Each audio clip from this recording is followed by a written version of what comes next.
minute mark in the second quarter, things started to shift, and then whether it's Joe Mazzulla, the players, they started making shots, whatever it was.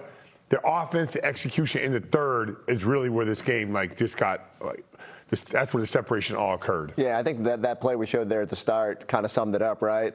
When you're giving that, you have not only Baylor Shireman going up and doing the good contest, but then Ron Harper Jr. comes in, you break out the other way, Ugo finish it. The effort level went up, the shot making obviously followed as well, and you kind of figured water was going to find its level a little bit. Celtics couldn't shoot as bad as they did through the first quarter and a half, and Phoenix was just kind of punching above its head. So you got to give them credit, because again, down 11.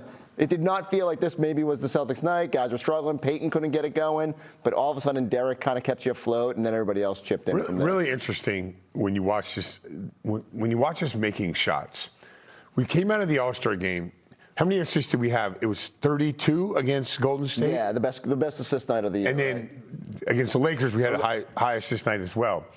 Now tonight, they weren't making shots, so obviously the assist numbers were down.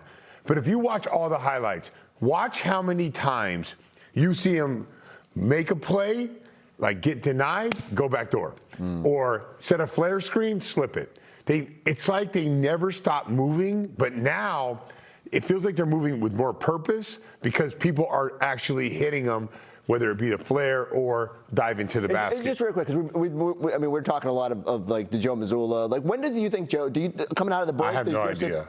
I don't know. Sometimes but do you think that's a no, but I asked him that question, and he said sometimes the game dictates it, and sometimes we dictate it. Right. It's another Joe Mazzulla answer. Well, how about a Derrick White answer? He's going to have a few of them right now as he stands by with Abby Chin. Derrick, you led the way with 18 points in the first half. What advantages were you able to find running the offense? They kind of came out. They played really hard every night, so we knew that going in. And I just tried to go in the game and give the game what it needs, and was able to score a little bit in the first half, kind of get us going. And then our defense was really good all game. Yeah, no kidding. Held them to 11 points in the third quarter. How would you describe that defense? Yeah, it's been really good. Our first shot defense was all good the whole game. We just weren't really rebounding to start the game, and so once we started rebounding and we were able to get out in transition, it was fun. You had 2 blocks, could have been 3. You had to share that one with Nimi. You let him know that you're there. Does he know who you are? I might be actually glad Nimi was there, but they're talking on the bench, who got that? I'm like, I did touch it, but I don't know. I'll give it to Neem, though. He's been a beast protecting the paint for us, so I'll give it to him, but I did touch it first, so. Such a good teammate. Finally, you guys 2-0 on this, 3-0, on this trip, and doing it in dominant fashion. What do you like best about the way you've come out of the break? Just ready to go. It's been fun. Got one more to go, so we got to be ready to go. Got a really good team and tough back-to-back, so let's have some fun and try to get a win. Derrick, thank you. Congratulations. Appreciate it. Again, 97-81 your final score. We got Drew Carter, Eddie House on the call of the game. It feels like Eddie, I don't have the concrete numbers to back this up, but when you call the game in Phoenix, usually results in a pretty comfortable win for the Celtics. Yeah, we usually blow them out every time we play them. And what they try to do, you get the let's go Celtics chants going, and then all of a sudden you look up, they got the music playing loud. They try to drown it out with defense and all the speakers and stuff, so the fans kind of get discouraged from saying it. But it was a sea of green in here tonight, and we handled our business. What happens, Giles, is the Suns players and coaches, they see Eddie out at all these fancy restaurants in Phoenix. He's like the mayor out here. And then he rolls in his Celtics hoodie. They're like, I thought this guy was on our side. They get rattled by that. No way. No, this Eddie bleeds green. It has been a really fun time to be a Celtics fan, Eddie. This team is playing incredibly well. The defense is as good as it's been all season. Granted, we take this one with a grain of salt. The Suns missing their top 2 scorers, okay. But this has been what the Celtics are doing for the last month now. The defense is off the charts. It's been off the charts, but granted, we missing 2 of our top 2 players as well. So, we went out there, they just hustled. I look at how Baylor Shireman played. He played with energy, effort. Ugo with his minutes. You talk about Jordan Walsh picking up, causing havoc, getting that steal right in front of us to where it went off the leg of, I forget what guy it was, but just those small little plays, the 50-50 balls, we are getting all of those. And those are super important because defense does lead to offense. And you got to look at that second and third quarter. They only had 31 points. combined in that second and third quarter. And so it's all defense, and we went out there and started knocking down shots. Yeah. And Jordan Walsh, he only played 9 minutes. He might have played 30 if he hadn't given Joe bad intel on the challenge, and then he got sat down for that. But it's that fleet of young wings. Him, Ugo, Shireman has been playing ridiculously well. It's like the Celtics, where do they find these guys? And they all play so incredibly hard. That's got to be the identity of the team right now, is how hard they're playing. Yeah, it has to be, and I think they're following suit of Joe. But also, you got to think Jaylen Brown at the same time always set the tone. I want to say, since he said he's the best two-way player in the league, our defense has turned up.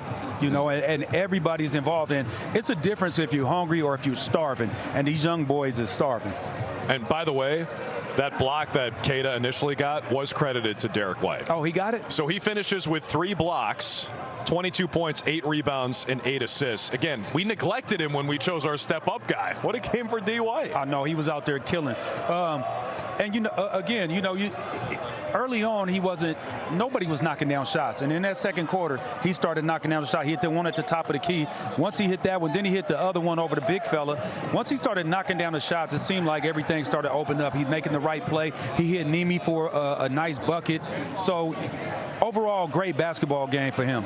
He always makes a huge impact. Today he did a little bit everything like he typically does, Giles. And I just want to know, Scal, are you going to do your radio show tomorrow?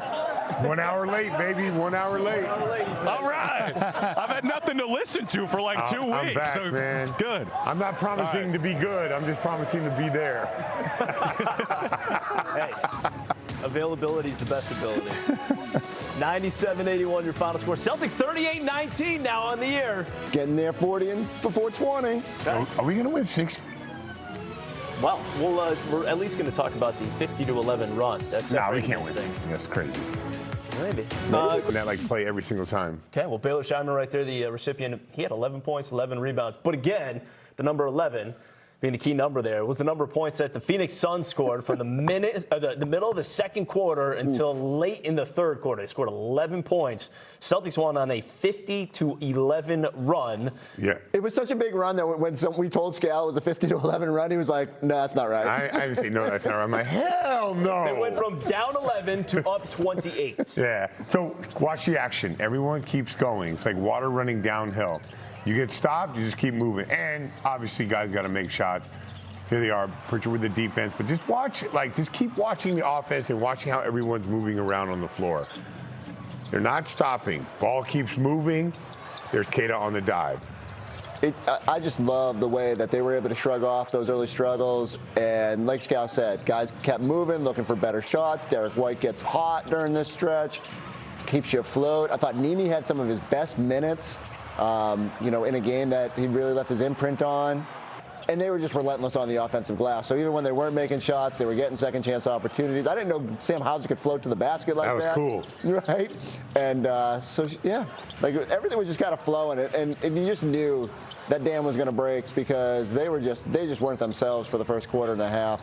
And once they saw a couple go in, everything started flowing. Let me ask this, though, because yeah, to go on a run like that, you got to put up 50 points. To hold them to 11, though, does that say more about Phoenix, Scal, or the Celtics defensively? A little bit of both. No, when you're not like a star player and a team is on a run, star players break those runs. Yep. They've been doing it since they were 8 years old.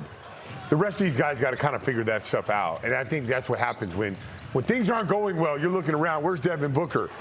Where's Dylan Brooks? You know, like those guys, and those guys weren't there today. So that's why that run turned into 50-11. Because in my experience, those star players, they take the ball, they go get a bucket, they get to the free throw line, they do something.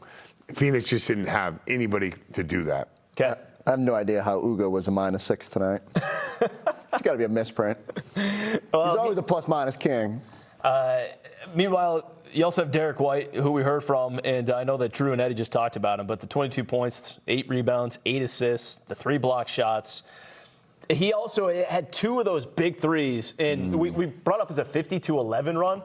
To me, though, is when they're down by 11, they went on a 14-0 run and took